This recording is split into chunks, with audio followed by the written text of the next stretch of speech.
इसी प्रकार से महाराज श्री के श्रीमुख से कथा प्रसंगों का निरंतर आनंद लेने के लिए पूज्य श्री के आधिकारिक YouTube चैनल को जरूर सब्सक्राइब करें और बेल आइकन को दबा दें।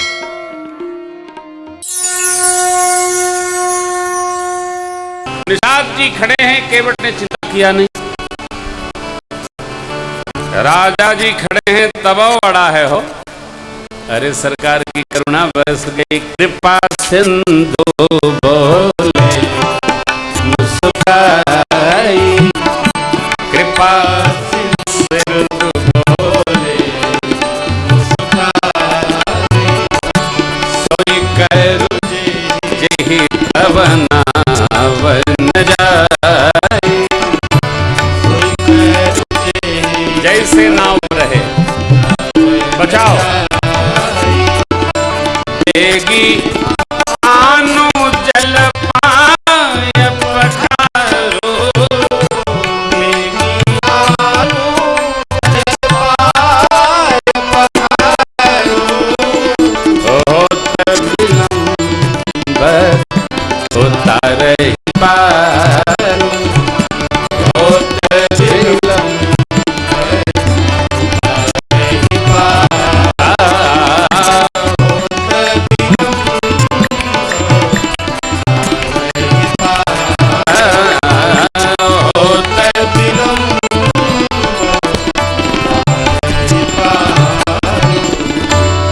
कृपा के समुद्र प्रभु श्री रघुनाथ जी ने कृपा कर दिया, मुस्कुराए मैंने लीला बढ़ा दिए, जैसे आपकी नाव सुरक्षित हो वही करिए, अति शीघ्रता से करिए। केवट जी अनुमति पाए सरकार की, काहे कि पांव पखारने की कवितावली रामायण में बाबा लिखते हैं। केवट जी आए दौड़कर नाव लेकर और सरकार के चरणों में दंडवत करके बोले, प्रभु यह इतना दिव्य कृपा आपने प्रदान की, आज्ञा हो तो लड़का फड़िका ले आवें। कवितावली जी में स्पष्ट बाबा ने लिखा, प्रभु रुख पाई के बोलाई बालक घरनी, बंदी के चरण चहु दिस। अरे लड़कन फड़िकन के ले आया हो, अकेले नहीं। कहते हैं लोग भजन का, पूजन का, सत्संग का बच्चों पर असर नहीं पड़ता है। अरे बच्चों पर तो असर तब पड़े जब लोग बच्चों को सुनने दें, बच्चे सुनते ही नहीं। आदमी बच्चों को पढ़ाने में इतना बिगड़ गया है, उसको लगता है बहुत पढ़ लिख लेगा तो हमारे काम में आएगा, वो बहुत पढ़ लिख के भाग जाता है। और जब चला जाता है तब ये जो पढ़ाता है ये फिर लौट कर साधु महाराज के पास आता है, महाराज लड़का तो चला गया, कौन ले गया? बहू। कोई बात नहीं, तो संसार का नियम है। बैठो आश्रम पर, यही तब हम लोग भी क्या करें, आश्रम पर वृद्धाश्रम खोलना पड़ता है। लड़का फड़िका तो गए काहे, तो कथा सुने नहीं, तो फिर जब कथा न सुने तो को समझे नहीं, बुझे नहीं, तो पता चला कि वो तो कुटिया यही याज्ञवल्क्य की कुटी, ध्रुव कुटी, प्रहलाद कुटी में बैठ के मजीरा लेकर ढबढबा रहे हैं। ये स्थिति है मेरे प्रभु। वेद पुराण सुनहि मन लाई, आप अनुजन कथा बहुत नहीं करती हो, इतना तो करी देती है कि मनुष्य का मनुष्य के प्रति क्या कर्तव्य बोध है यह जगा देती।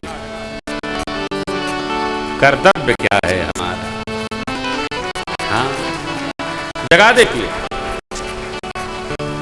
और जब कर्तव्य बोध जग जाता है तो मनुष्य दूर रह के भी पास होता है। जिसको कर्तव्य का बोध हो जाता है वो व्यवहार पूछता नहीं है, वो करता है। ये हमारा कर्तव्य है। वह शक्ति हमें दो दया निधे, कर्तव्य मार्ग पर डट जाने। कोई कर्तव्य बताना पड़ता है क्या? कर्तव्य को स्वीकारना पड़ता है। कर्तव्य केवट जी सपरिवार सरकार के पांव पखारे हो, जलपान किए पद पखार जलपान करी आप सहित परिवार। पितर पार करि प्रभु ही पुण्य मुदित गयऊ ले, उतरी ठाड़ भय सुरसरि देता मां सीय राम गुह लखन समेता केवट उतरी दंड। कितना बड़ा सौभाग्य है। एक भक्तराज केवट भिल कुल में जन्मे, केवट कुल में जन्मे, मल्लाह कुल में जन्मे, भक्त को भगवान ने सौभाग्य प्रदान किया। कुल हमारा कोई हो। भगवान मां शबरी से कहते हैं, मैं कुछ नहीं जानता, भक्ति का साधन इतना है, जाति पाति कुल धर्म बढ़ाई, धन बल परिजन चतुराई, ये मैं मानता ही नहीं। मैं क्या मानू? मानव एक भक्ति करन आता। भक्ति मैंने आपको बैठते सुनाया, 9 प्रकार है, जो जम जाए वही पकड़ लो। और रिझाने के लिए किसी को नहीं, खुश करने के लिए नहीं, अपने प्रभु को प्रसन्न करने के लिए भक्ति करो। जगत ये जगत कभी अस्थाई प्रसन्न हो सकता नहीं, भगवान कभी भगत पर अप्रसन्न नहीं होते, और जगत कभी अस्थाई प्रसन्न नहीं, इसका तो लगे रहता है। आज ये खुश बा कले नाराज हो जाएगी। रतिया में जे प्रसन्न बा सर्वा मुंह बिचकाई। जगत अस्थाई प्रसन्न नहीं होता। क्यों? विकार से बना है ना।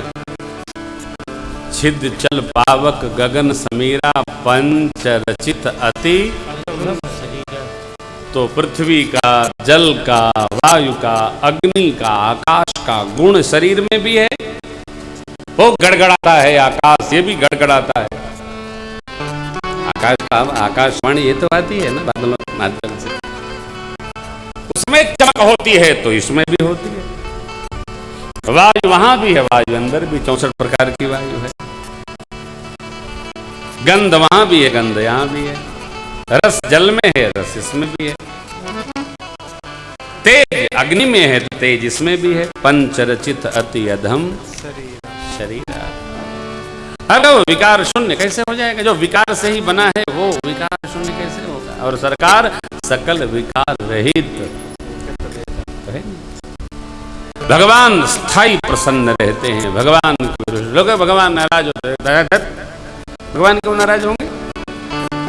अरे भाई, प्रसन्न नाराज वो होता है जिसकी कोई अपेक्षा हो। परमात्मा की जीव से कोई अपेक्षा ही नहीं। क्यों? वो जानते हैं जीव तो सदैव खाली है। जीव खाली है। ये जीव जो सुना रहा है आपको राम जी की कथा, ये खुद खाली है। और भगवान भरे हैं। भरा बजता है क्या? खाली बजता है। अधजल गगरी, तो हम आप खाली है, बजते हैं। सरकार तो लबालब भरे अमृत कलश है, हलचल नहीं। पूरी रामचरित्र में आप दर्शन करिए, भगवान के जीवन में कभी हलचल नहीं, अस्थिरता नहीं। समुद्रदेव पर भगवान ने आवेश भी लिया, जैसे शरण में आए। अच्छा कोई बात नहीं, कोई बात नहीं। जेविद उतरे कपि कटकु, तात सो कहु उपाय शांत। क्यों? क्रोध तो परिस्थिति अवस्था। अरे मैं बैठा हूं और आप आए नहीं। अस्थाई, टिकने वाला नहीं।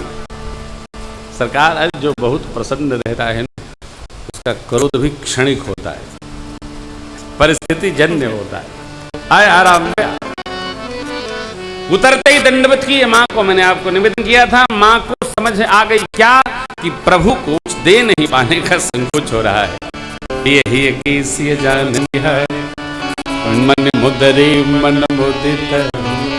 देखो आप जब मन भाव व्यवहार समझेंगे तो आपको संकोच का पता चलेगा। नहीं समझेंगे, संकोच कहने पर भी पता नहीं चलेगा, मुस्कुराते रह जाएंगे। मां प्रभु केवल दंडवत करते उठाया नहीं, सरकार ने मां को समझ आ गई, मां बुझ गई और प्रेम मुद्रिका उतार कर बढ़ाया मां ने प्रभु की ओर। प्रभु ने कहा ले उतराई। अरे केवट जी चरणों में गिर पड़े। नाथ आज मैं काहन पावा, मिटे दोष दुखदारी, बहुत काल में कीन भजू, आज देर विधि बड़ी बड़ी।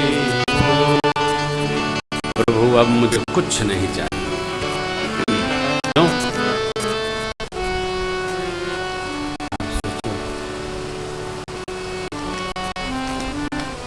मानुष करनी मूरी कछुआई, वह चरण रज जो पत्थर को भी मनुष्य बनाने की शक्ति रखता है, क्षमता रखता है, वह चरण रज जब हृदय तक पहुंच गई हो, क्या मिलना शेष रह गया? हमको यह जानना बहुत महत्वपूर्ण है। केवट को तो भगवत चरणामृत के द्वारा रज प्राप्त हो गई, हमको यह विचार करना होगा सिंहस्थ के इस महाकुंभ पर्व पर आकर हमको क्या प्राप्त हो गया, हमको विचारना होगा ना। केवट जी को मिल गई तो हमको क्या फर्क पड़ा।